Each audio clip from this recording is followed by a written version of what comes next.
Working on a show about serial killers, it is only natural that you might get a bit paranoid.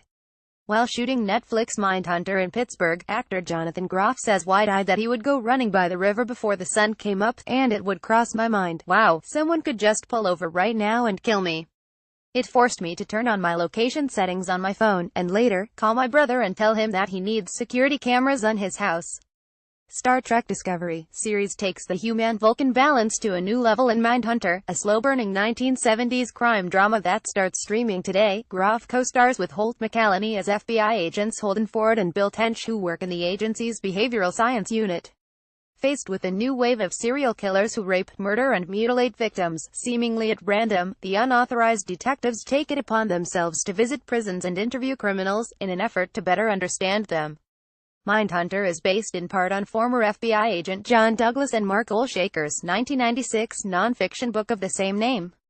The series is executive produced by Charlize Theron and Gone Girl filmmaker David Fincher, who directed 4 episodes and worked with McCallany on Fight Club and Alien 3.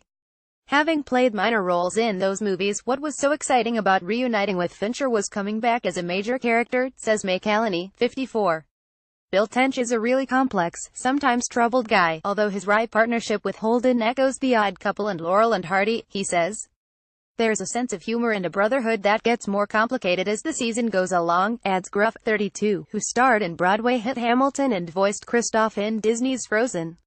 They both learn a lot from each other and need each other, and are put in the most extraordinary experiences together.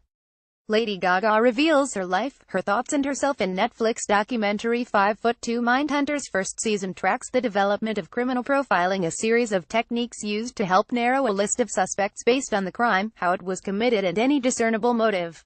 Ford and Tench, both fictional characters, develop profiles of real-life serial killers, starting with Edmund Kemper, played by Cameron Britton, a necrophiliac who butchered his victims.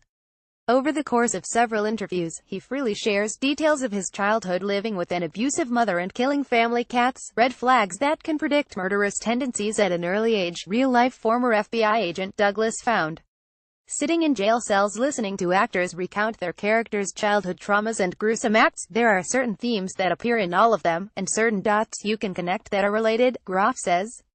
Our characters are just in the dark, shooting from the hip, figuring everything out as we go along. I didn't know anything about serial killers before we started this, so it was a complete education for me. Angelina Jolie on her Cambodian epic First They Killed My Father and the Power of Family. As for whether all that brain-picking has helped Groff better empathize with criminals, the verdict is still out for me. It's so complicated, he says.